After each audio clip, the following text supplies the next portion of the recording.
Day 15. I'm a little bit behind. I didn't water them until now, and I'm going to spray them tonight.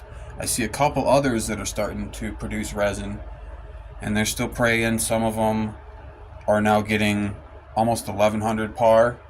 I'm going to leave it, see how they respond to it, and we'll adjust accordingly. I moved some of these branches up and kind of supported them on other branches because it does not look like they are going to reach it otherwise. They won't reach the top. Pretty sure we're still stretching. It's hard to know because they do it so quick, but they're all growing at the same time, so there's not a lot to gauge it on.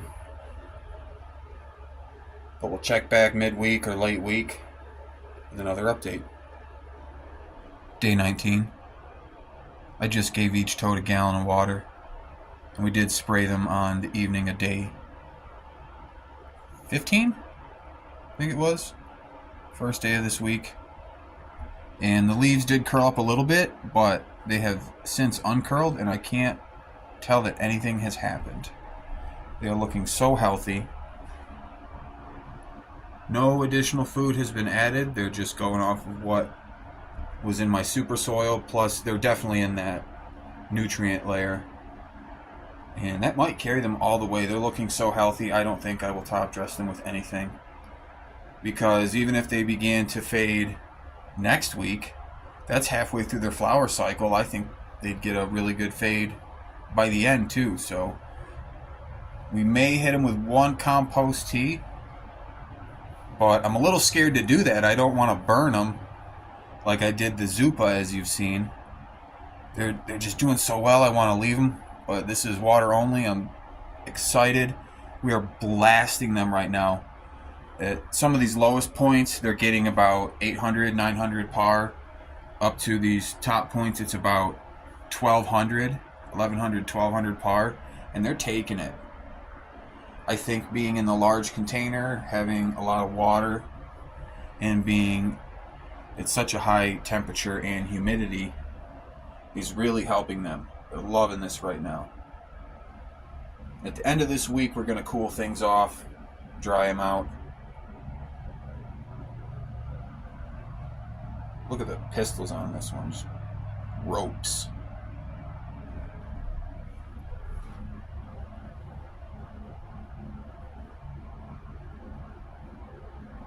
Number 5 is just rocking. So much resin on it for day 19. It's rivaling the Zupa right now. We'll see how it finishes out, but having more par is definitely helping. Number 1, funny enough, looks most like the Devil Runtz. And it's got a little bit of resin going on there.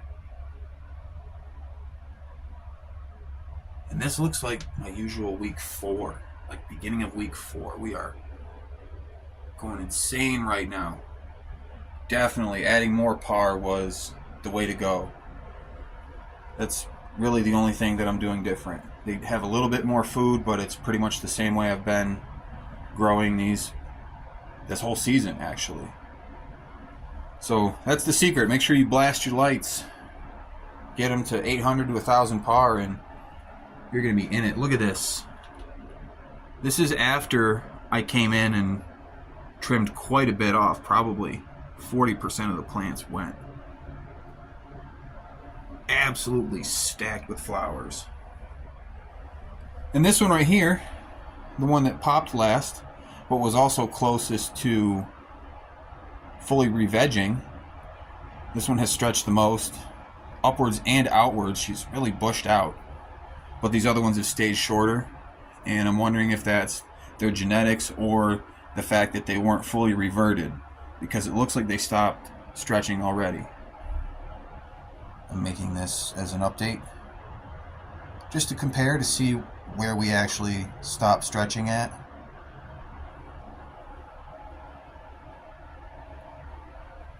Absolutely loaded.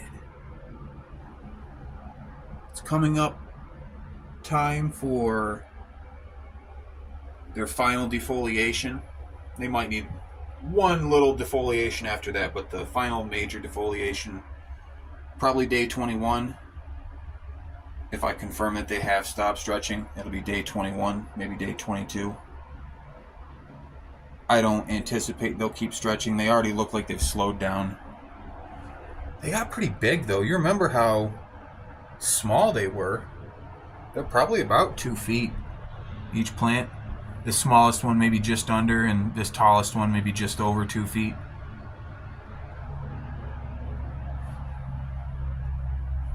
These tops did come back up. They J-hooked.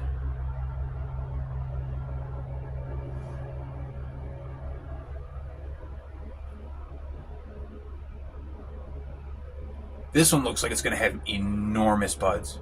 Well, the biggest ones. Or maybe they're going to be really dense.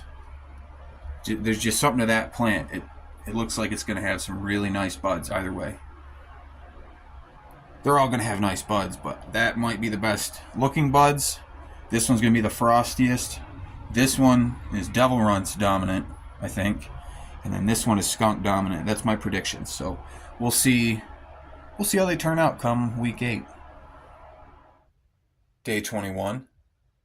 And it looks like the stretch is over. Pretty much all of them are starting to produce resin. Number 5 is getting even frostier. And the development we have is excellent. This is what my week 4 usually looks like. So we're either ahead of time or we're just getting some really, really powerful development. It's getting close. We're still getting about 1100, 1150 par at the highest points here, but most of the canopy is getting about 900 to 1000. Lots of flower sites.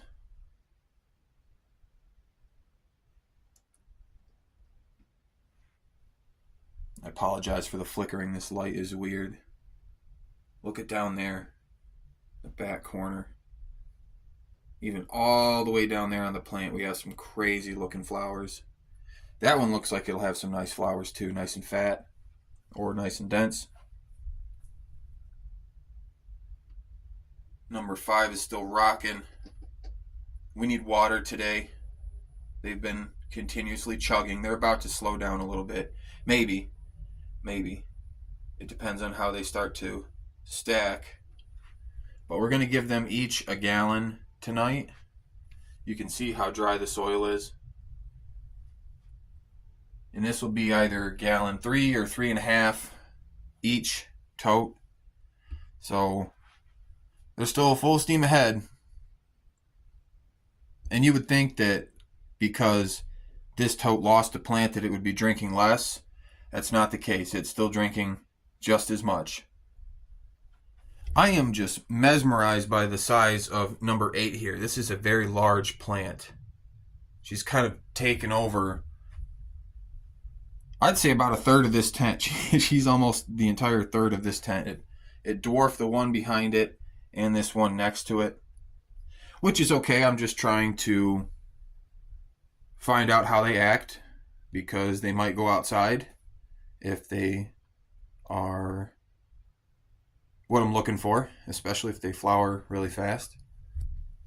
I do need to do a defoliation. We're going to do our final defoliation here really soon, probably in the next few days, and then I'm going to look for more hermaphroditic traits. It's kind of hard right now because of how dense the foliage is.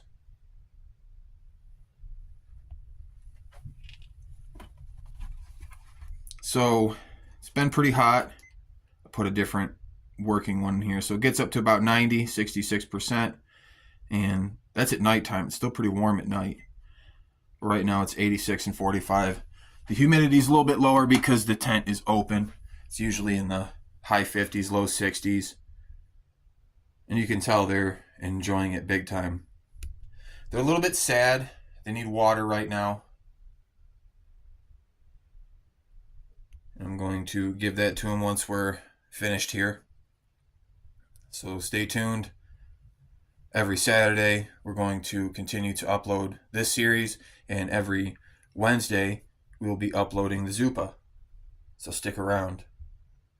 And if you're looking for some equipment, Check out Mars Hydro. Use my code MG420. It'll save you 3% off the entire website. Thanks for watching.